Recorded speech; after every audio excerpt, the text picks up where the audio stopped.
Welcome to Asenso Tayo Leaders, where we bring you real stories from leaders like you so you can lead with more clarity, direction, and confidence. Welcome to Asenso Tayo Leaders. I am Michael Back and I am here with Maria Asoro. How are you, Maria? I'm good, Becky. Another episode. This is so exciting. Yes, we just finished our episode. Even though you're hearing this at the start, we just interviewed none other than your nearest and dearest co-worker, the guy at 5L you spend the most time with, Roy Espinosa. We've had a wonderful conversation with as part of our Tales from the Trail series. So, Maria, why don't you just give the listeners a bit of an insight as to why we decided to have a conversation with Roy today? Yeah. Well, we decided, guys, to bring on Roy because we wanted to hear his story. Aside from that, we wanted to give you a little bit of an idea on how someone like him started off with a different role, jumped into the new role, how he managed the challenges in between, the change management that is involved in all of that, and how he was able to thrive. And now he is definitely one of those that I really so rely on, Becky. I don't think there would be a day that I would survive if Roy is not there. So, yeah, I think it's worth sharing. And I think a lot of you guys will be able to think about someone like Roy also had questions in his mind, some doubts, and how he was able to surpass that. And hearing from someone who is that live, real, true story. Yeah, there's so many interesting ideas and so many great topics. Our conversation covered a lot of ground. But I think if anyone out there has recently taken on a leadership role and perhaps they're freaking out or feeling a bit out of their depth or feeling really uncomfortable and they're not sure how to navigate the next steps, I feel like this conversation with Roy is absolutely perfect for you. Maria, without spoiling the episode, what was your favorite part of the conversation? What was one particular topic that you think the listeners will love?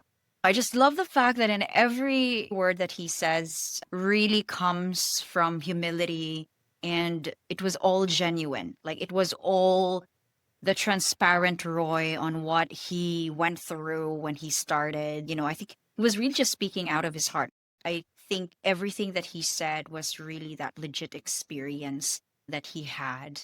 And I was really stuck with that thought on that imposter syndrome when we were talking about that topic, because day in and day out, it's something that I also keep, experiencing myself, and something that I try to creep out of so that I will come out the other end and be that confident Maria that people would need, and how I could better empathize and support and provide that strength to people. So I love that genuinity, Becky. Oh my gosh, that imposter syndrome has just kept me reflecting and I can't get over that. Yeah, I love that part of the chat too. And for those of you out there who don't know what imposter syndrome is, I'm not going to say now because I think you should just listen to the episode and find out. But in a nutshell, if you have ever felt like a fraud and that perhaps you're out of your depth in your role, you're going to want to learn about imposter syndrome. And the stats would say probably 80 to 90% of people out there do experience it. So there is a very strong chance you've had that feeling. The other bit I loved, Maria, that imposter syndrome was an absolute highlight, but I absolutely loved when Roy was talking about what he chooses to focus on to give him the motivation and drive and confidence to do his role. Thought that's such an interesting area. And it's something that a lot of leaders don't talk about is where do you devote your energy? Where do you put your brain space to be the best leader you want? So I think Roy has some really great tips and advice to share in that area as well. Anyway, I think we've spoken long enough. So without further ado, I think we should bring our Tales from the Trail interview today with none other than the people manager of 5L, Roy Espinosa. Welcome to Asenso Tayo Leaders, Roy Espinosa. Ooh, thanks, MB. Finally, welcome, Roy. Now, how are you feeling, my friend? Now, this is the first time that I've ever joined a podcast. Was just watching back at home and didn't thought that I will come across this situation where I will be in a podcast situation. Yeah. Nice. Well, yeah, it's a nice safe space. At least you know the hosts. You work with the hosts, so there's some familiarity. And look, Maria and I are going to make it as easy as possible. But That doesn't mean we're not going to ask you some curly questions. I'm sure there'll be a few questions that challenge you, but we'll make it as easy as possible, we promise. All right. So, this is a Tales from the Trail episode of Asenso Tayo Leaders, which is where we interview a leader who is out in the world doing their best to lead others, create change within a business, and are still figuring it out like we all are. And you are the people and culture manager at 5elk. So I think a really good place to start would firstly be to tell us what your role as a people and culture manager entails, but maybe also take us back in time and just give everyone a little bit of a snapshot of how you got to this point and what your career path has been until today.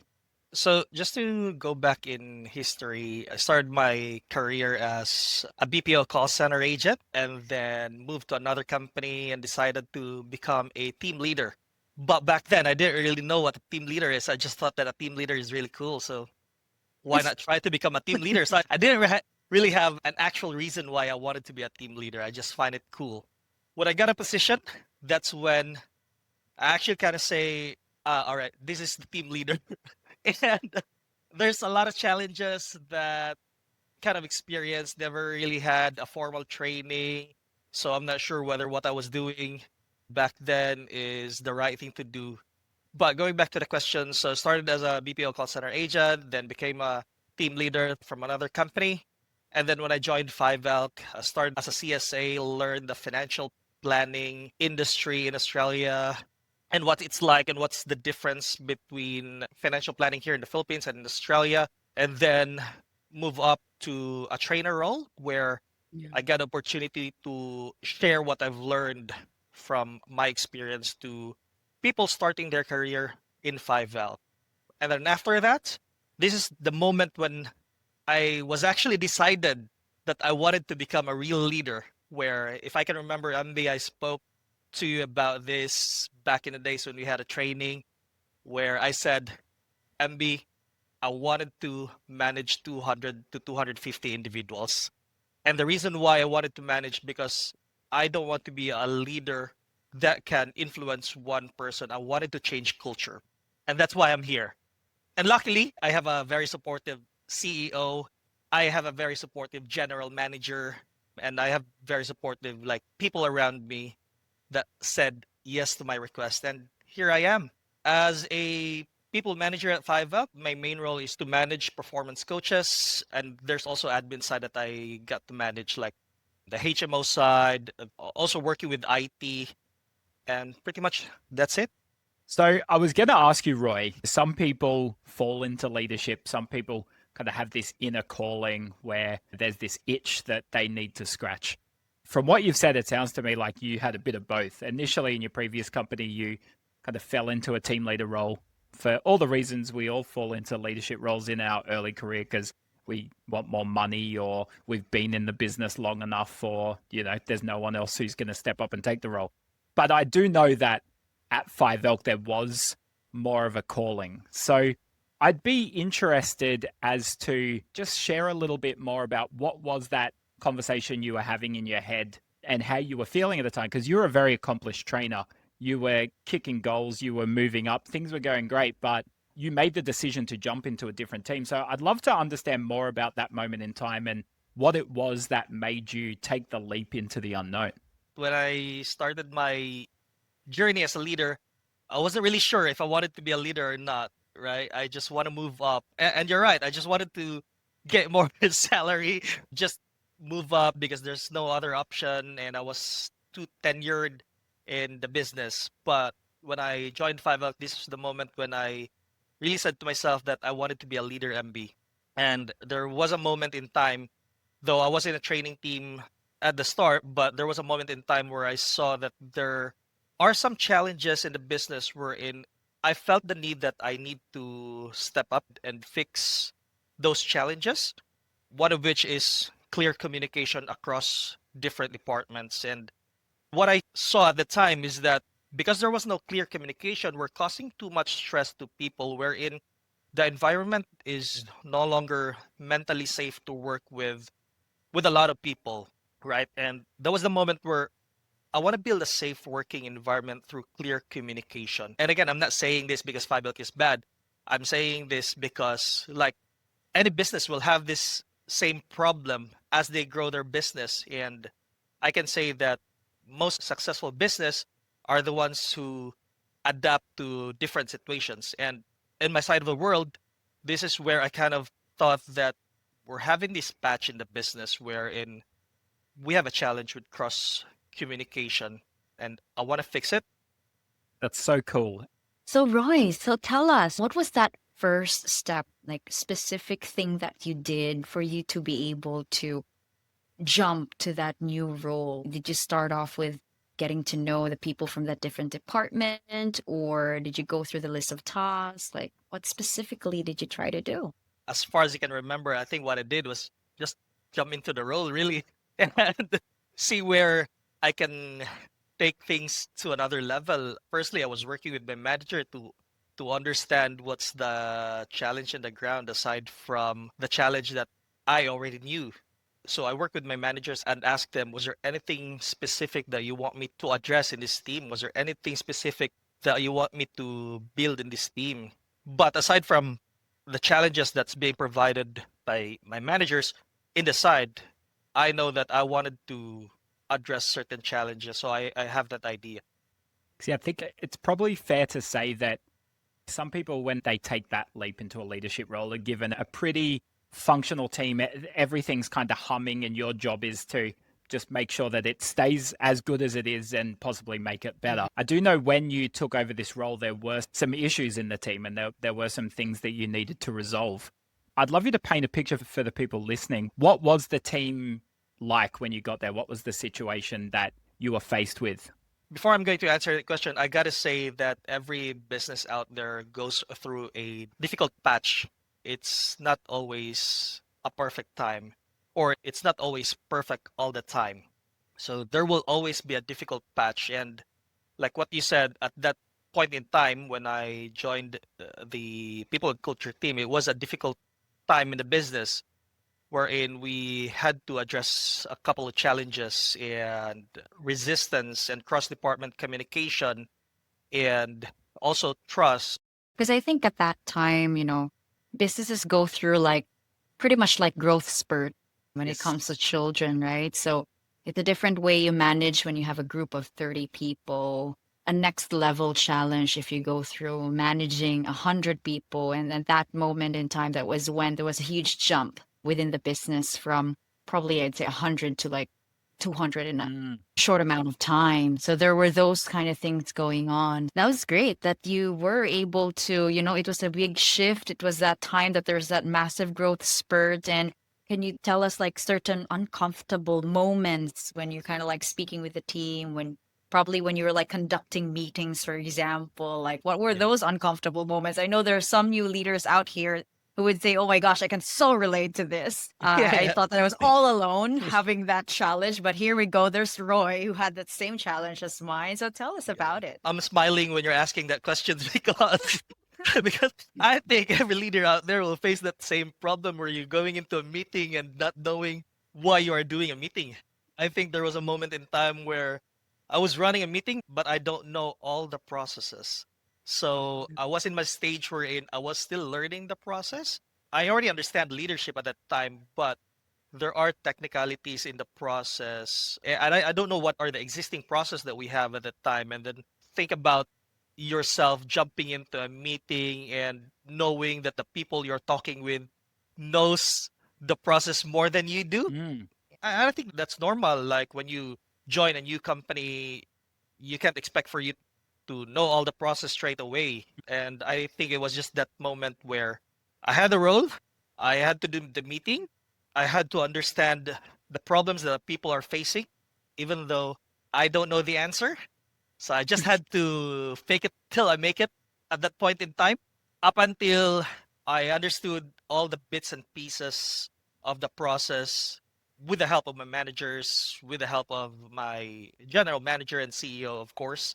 I gained confidence because of their support. But there are people out there who trusted me that I can make a difference, that I can deliver and make an impact to the business. So I think that's what I was holding onto, Mm. to have that confidence to actually transition Mm. to become an effective leader. Mhm. Yeah. And I've heard this a lot from you, MB, and I think you mentioned in the past about the context is you kind of question yourself whether you're fit for the job Ah, or yes. what was that right term? Imposter syndrome. Ah, Yeah. there you go. Imposter Yes. syndrome. Yeah. Oh, can you share it to me? Oh my gosh, I'd love to have those sessions. Yeah. There was some report on Yeah. this that people who are elected as president for the first time in the US would sit at the Mhm. Oval Office and have this moment where they would sit at the desk and all the media had left and all their family had left and they had that moment where they're like, actually, now I'm the president of the USA. And perhaps there's some current presidents who may not have had this feeling, but there was certainly a lot of presidents in the past who had the feeling of, oh my gosh, I'm not ready for this. I'm not prepared. I'm an imposter. I've tricked everyone. And if they actually knew what I was like, they would never have voted me. And I can't remember the Mm, stat, but it was something like 80 or 90% of leaders report experiencing imposter syndrome, where they feel that everyone else is overestimating their abilities and they're not as good as they think they are. And they live with yeah. this constant feeling of, I'm going to get found out. I'm a fraud. I don't deserve to be here, etc., etc.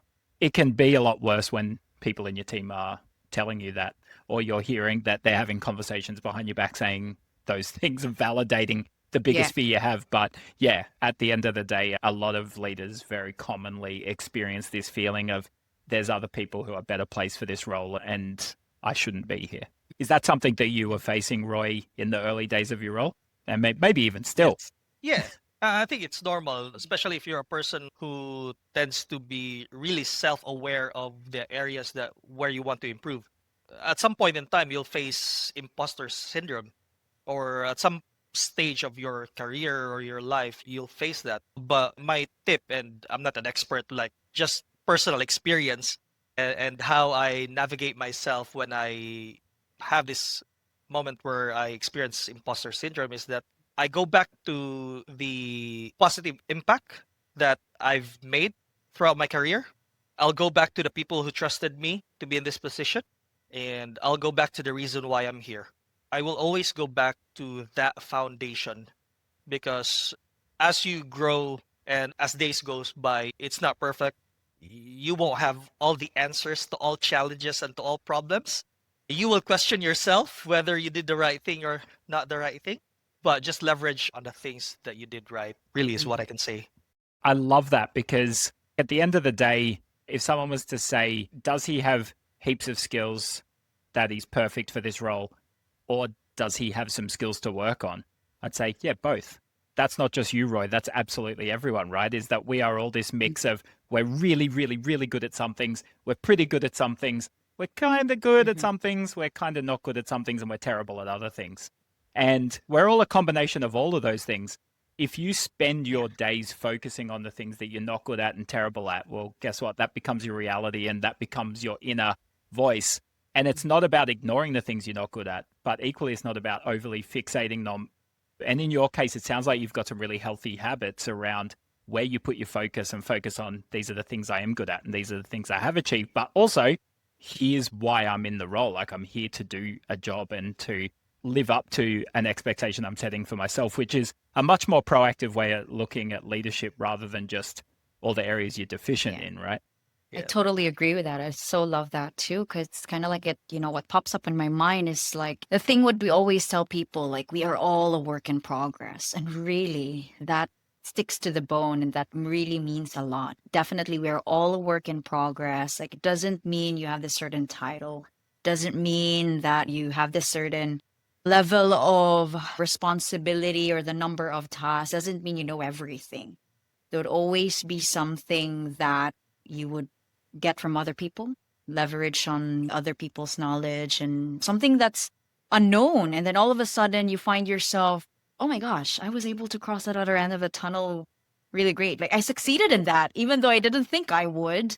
And that would be an addition. Okay, that's another learning. And then you just keep working on it and working on it. And I think sometimes probably, some leaders out there might think that the business gave me this opportunity. The business already gave me this number of training. I just have to get that right. And then turns out if there's something that goes wrong, that suddenly becomes a demotivator.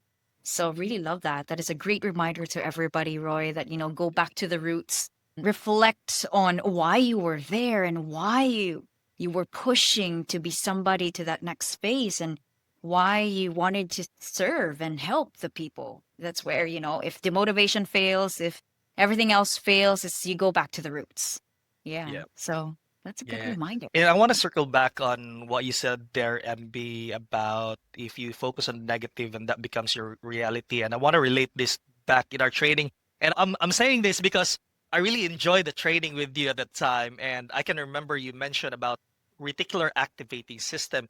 And I want to relate on that. So if you're going to focus on the negative side of what you're facing, it Mhm. somehow gets planted into your reticular activating system, wherein instead of thinking positively, because you're always focusing on the negative things that's happening, automatically your brain only identifies negative, not the Yeah. positive. So when I start a meeting, I always ask people, as part of our icebreaker and building connection within the team, can you share some positive thoughts, or what's the win you had for the week or the last 2 weeks? And people realize that there's a lot that they did aside from the problems that they're facing. That's normal. You go through that every day. Look at the other side of the world. Yeah. It's a better place. And so much of this is not about your team being negative. It's that human beings just have this innate tendency to focus on the Yeah. negative. And it's probably kept us alive for generations, because if we're focusing on threats and concerns and things we're worried about, it keeps us alive as a species. So it's probably a really good Mhm. thing that our brains gravitate to the negative, because it means that we can then avoid threats and challenges and problems before they actually affect us. But the problem in a workplace with this is that if you focus too much on it, it makes your whole experience negative. And I think that's such a good tip, Roy, that you've really put into action for Mhm. yourself as a leader is don't just focus on where you're dropping the ball or the problems you haven't solved or the things you haven't done on your to-do Mhm. list. Think of the things you have ticked off your to-do list and the progress you've made. And that's important for you as a leader, but it's also important for your team to acknowledge that too. So they're focusing on all the positives as well. Yes, 100%. I want to focus on something which I think is an interesting area for you, in that, you're in these uncomfortable moments. You've taken over as a leader and you're standing there, and from what you said, having a bit of imposter syndrome. Were there actually people in the team who were pushing against what you were there to do and your ability to do it? And did you have actual resistance from your team who were questioning whether you were up to the role, or was most of it or all of it just kind of invented by you? I don't know if this is safe to say, MB, but 100% there was some resistance, and I think majority of the team at the time, I felt resistance because they don't know me. They don't know if I can deliver on the job. They don't know if I can help them with their problems. I didn't have a background. People don't trust me. That's why I have that resistance. I don't blame the people why they resisted and why they're not convinced that I am there to help them. I think human as we are, like the idea of being managed is not good, and that's why I felt that resistance. Sounds to me, though, that a lot of the language you're talking about, where you're talking about that resistance, it sounds like it is in the past. So you have overcome that and you're now in a position where you have more support and you feel genuinely like a team, not like a angry parent who's come in to discipline the children. There's not that feeling. What have Yeah. been some of the secrets to you transitioning from this kind of awkward situation where you came in and had to instigate change to now where it feels a lot more that you're all heading in the same direction and you're really united? What have been some of your, if someone's out there and they're in a situation where they're the before, not the after of Roy, and they're in a team and they're getting all sorts of resistance, what would be some of your best tips for them in finding that unity and connection and similar direction for a team? I learned a lot, and I'll say this again, MB. I learned a lot from the training that we had. When you talk about change management, and there are three types of change management, where you said directional change, optional change, and behavioral change. And you have this framework that you follow to address on how you navigate the conversation in implementing change. So I kind of applied what I learned from you during that training that helped me build a better team. And I know there's a lot of structures out there on how to manage change, right? There's a golden circle where you emphasize on the why, the what, and the how. And it depends on you and what strategy you're going to follow or what flow you're going to follow to to navigate on the change. Was there anything about that process that you particularly liked or thought worked particularly well? There's some principles that underpin that you found worked really well for you. Across different types of change, like directional, optional, and behavioral, I think what I really like about the framework there is that last part where you said support in managing change because it's trust building. And the reason why I have a team that's very supportive now, it's because somehow we've already built the trust because of all the conversations that we had and us as a business also delivering on the challenges that people are experiencing.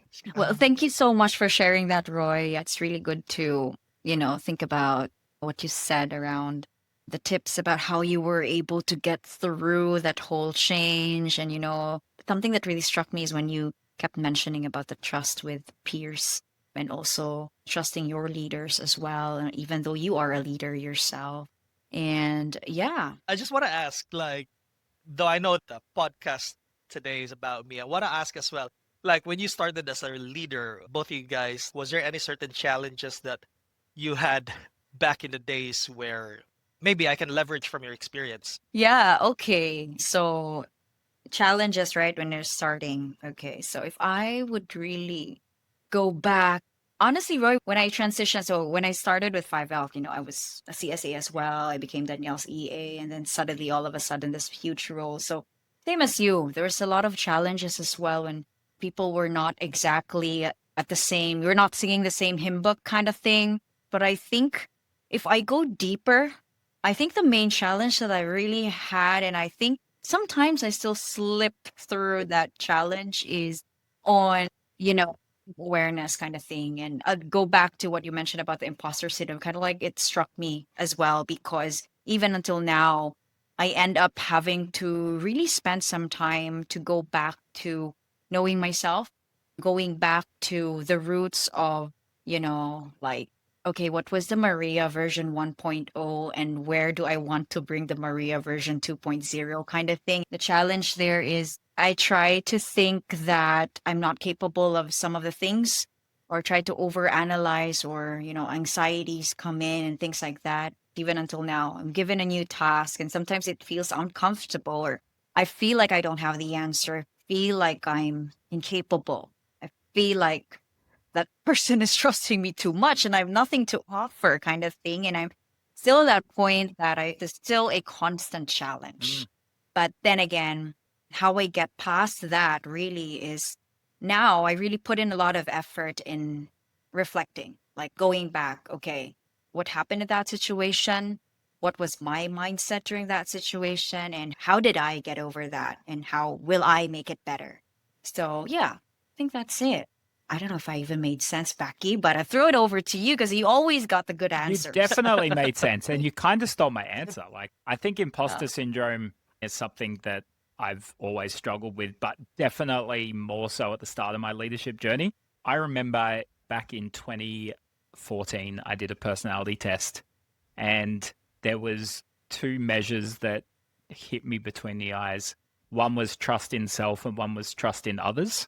And I was like a 9.5 out of 10 in trust in others. And I was like a 1 out of 10 in trust in self. And what that meant was I'd kind of hacked that in a way where I went, well, if someone else thinks that I can do something, even though I don't believe I can, I'm just going to trust them. And then I'd try and do it, and then I could do it. And I was like, oh, okay, they were right.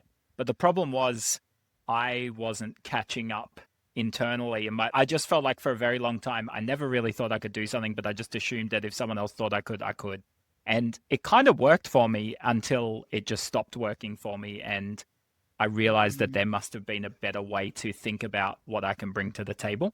One of those things is that, and I would say this applies to everyone listening to this, but also I know this applies to everyone in the room. When we get given a job or a role or an opportunity, it's not that the person who gives it to us thinks you have 100% of the necessary skills to do this and I just need you to do it. Most of the time they're going, oh, look, I don't expect you to have it figured out, but I believe in you and the type of person you are. And based on what I know about you, I think you can figure this out. And that's actually really, really liberating when you think about it, because you don't have to have the answers, but all of a sudden yeah. things like tenacity and patience and curiosity, and all these things that are a lot more innate to a lot of people become more important because you go, I don't need to know the answers. I've just got to be optimistic and committed and consistent, and I'll find the answers. It's so much more achievable and so much more fun rather than, oh gosh, they think I've got all the answers and I've just got to buy myself some time until I figure them out, but I can't tell them that. Like, you can actually be really open about that. And most people, they don't assume that you have everything already anyway. So that definitely helped me. The other thing that popped into my mind when you asked that question, Roy, was I think that there sometimes when we're starting out, there's this in your mind, you go, this is what a leader should be, and I've got to change who I am to be more like that. You know, like I feel like just in general, the older people get, the less they care.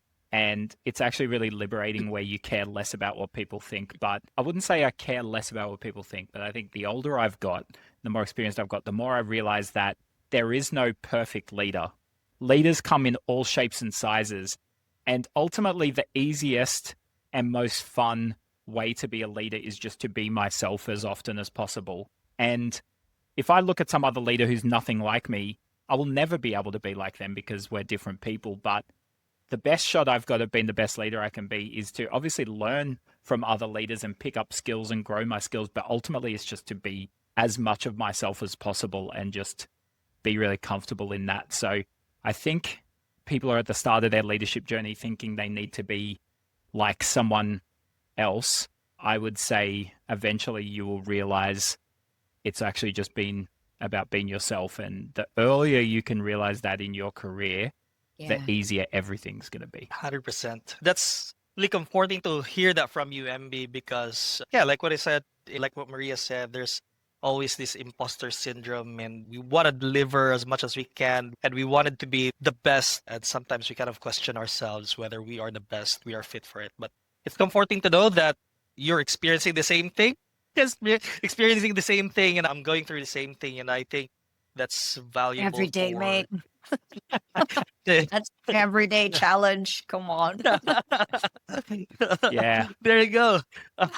And, Uh, and that's it. The challenge thing's another interesting one, right? Like I would say at the start of my career, I thought the less challenges, the better a job I was doing. But then you just realize that life is challenges. And as Yeah. long as the challenges just get more interesting over time and they're not the same challenges every single year, your life is moving, right? It's evolving. So yes. getting comfortable with the fact that you're always going to have challenges, things aren't always going to be going perfectly, but being comfortable to sit in that discomfort and figure out your way through it. It feels more like a game and less like your entire world is caving in. That's a good skill to evolve as well. I have a couple more questions before we move into our quick climb questions. One is very practical and one is very philosophical. I'm going to start with the practical one. I think communication has been a really big theme in this conversation. Firstly, that was the problem that you were called to step into the leadership role to help solve, is you wanted to help with communication. But I also think a big part of the story you've told us is that listening to people and I suppose keeping them connected to why something is happening. And for me, you've built trust with your team through communication. And I think that's why that how can I support you question really jumped out at you, is it inherently means that you're going to keep communicating with your team to make sure that they feel supported. So it feels like to me that communication, not only is it important to you, but it's something that you have proven to be very good at. I would say communication is also one of the biggest pain points I see in businesses where people think that everyone in our business is terrible at communication. It's so common as a challenge. So I just want to ask you, like, if there was someone out there who was perhaps stepping into a leadership role where communication was poor, or they aren't naturally that good at communication and want some ideas around how you recommend people communicate better, what would your advice be? Ooh, I feel like an expert when you ask me that, MB, but that's legit. Like a lot of the businesses out there and a lot of leaders out there fall into this trap of not effectively communicating. And I want to share a story to answer that. From the previous business I work with, that person always say to address a certain challenge or a problem with a team member, you just have to motivate them. But you're not exactly sure if the level of motivation that you're giving to them is the level of motivation that they want because they have a different story. So Mm. I guess my advice is listen more rather than jumping straight to the point that the solution that you already understand yourself is the solution that they're looking for, and that solution fits to their challenge. So I guess to answer that question, I'd say listen more. It's not necessary that the solution that you already know addresses that challenge because we are different individuals. We're going through different things in life. My motivation may not be the same as the motivation or the reason why person is working and really Mhm. doing their best. And the only way to provide a tailored fit solution is if you are really listening to the person and identifying their identity, not just go straight and, this is the solution that I'll give you the solution because this works. This works for me, should work for you. I think that's brilliant advice. I want to ask you one more question. So, when you were in the training team, learning and development team, and you had this calling where you're like, I want to lead 200 to 250 people. So, what I'd like to just hear from you is you had this fuzzy vision in your head, this is what I want to do, and now you're actually doing it. How does it feel now that you're sitting there? And I mean, you took this leap of faith, you weren't sure how it was going to feel, but I'm just interested at this point in your journey. How does it feel to be having a lot more of that influence that you were seeking?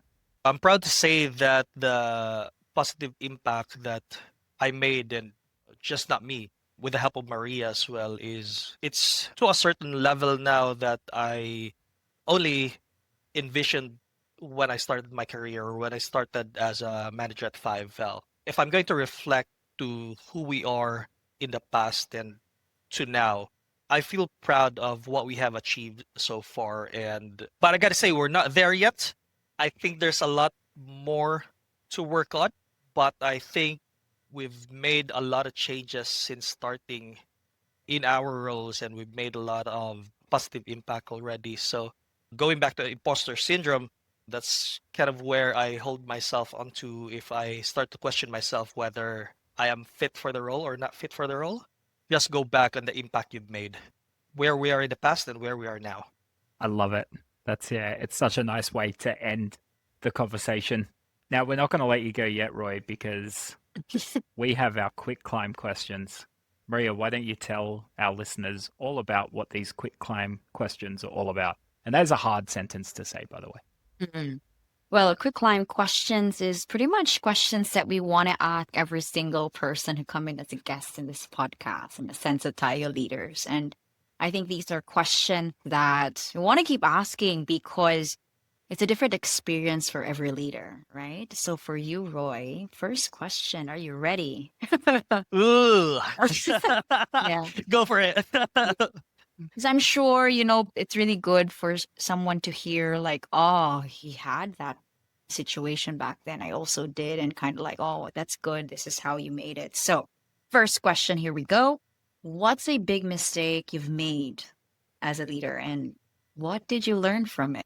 I think a lot of leaders can relate to this, especially you're not used to this. And I don't think there are people who are really good at this and really used to this. But one of the biggest mistake that I learned as a leader is avoiding difficult conversations. And what I learned from it is that if I'm going to avoid difficult conversations, you're not actually addressing the problem, and the problem will just continue to grow. And you have this problem now. If you avoid a difficult conversation, you will still have that problem in the future. And what I've learned from that experience is just if you have these difficult situations, just get into it and address it. It doesn't have to be perfect, but so long as you try it and you continuously improve in how you manage these difficult conversations. Better than not having it. I love that. Love. What's a surprisingly simple leadership tip that actually works? Listen more rather than assuming that your solution is the correct solution across the board, across all problems. Great one. Yeah, that's great. And third question, what are you trying to get better at, even if you're still trying to figure it out? I've been saying this, though we've already bridged some gap in the past compared to now, but clear communication across different departments. Though I understand some parts of this, but there are cases where I don't understand and I kind of still trying to figure out and find my way on how I can improve this. And also that balancing act in terms of the best interest for all the people. I think our role, both Maria and our our role is just how do we then keep the balance through better communication. So yeah, that's it. I want to ask you, Roy, when things get tough, whatever that thing is, how do you respond? What's your go-to response? Before the podcast, we ask you for the right term, MB, and this is it. Find the person you can trust and have that sounding board. Not all problems are directed to you as a person, so just don't Mhm. take it personally. If it gets really tough, find the person that you can trust, that you can vent out to, get that sounding board to have another thought process of a certain idea, to have that check and balance or whether you're still doing the right thing or not the right thing. Getting different perspective. Okay. And last one, Roy. Okay, this is a really big one, and I'm really interested to hear your answer. Yeah, we're like flipping the script here. It's like asking Yeah. you the question you asked us. Yes. If you could give one piece of leadership advice to your younger self, what would it be, Roy? Ooh, I want to ask this to you guys as well. But yeah, I'll go first. Don't be afraid to ask questions. I think a lot of leaders out there think that when they become a leader, they know all the answers, but it's not. And you're not always right as well. The only time that asking a question becomes bad or not a good practice is when it was already answered like a couple of times and you're still not getting it. But if you don't know the answer, it is safe to ask the questions, guys, whether it's from the CEO, from the general manager, from the people you work with. It is safe to ask questions. So long as you act on it, you take that internally and you learn from it. Yeah. Wow. Ask questions. So reach out. Don't freak out. Yeah. Yes. But going back, so I want to ask you the same question. So, Well, well, you say to that question. that was the question you asked us before, wasn't it? The question I asked before is, what was the challenge you had Ah, yeah, true. starting as a leader? All right. Yeah. Mhm. Okay. And this time it's the younger self, Becky. Yeah. Well, yeah, good distinction. You're correct. If you could give one piece of leadership advice to your younger self, Sorry to steal the show, MB. I'm gonna have to think this one through. Maria, do you have an instant answer? Okay. Yeah, I do actually, because it's always what I want to give my younger self if I can just go to a time capsule and go back. I think I will really push and tell my younger self to not look at the what if not, the what not, what I can't. Because looking back at when I started the career, when I just got off university and things like that, there's always this part of me thinking, oh, what if I will not become what my parents expected me to become? You know, the thing when you grow up with all the seasons of Final Destination kind of thing, and you think, oh my gosh, it's all scenarios Mhm. of the what if I die from this pen? What if I die from this electric fan? And things like that. So, yeah, those are the things that I get so paranoid and anxious about what's the not. Because I think that stopped me from a lot of things that I wanted to do. And yeah, that's it. I hope that answer was okay, Roy, because you were asking the question this time. Yes, 100%. Okay. I have a million things I would tell my younger self, but the one that's Okay. jumped out, I think, is I read a quote the other day and I wrote it down because it was so good. I'm going to read it out.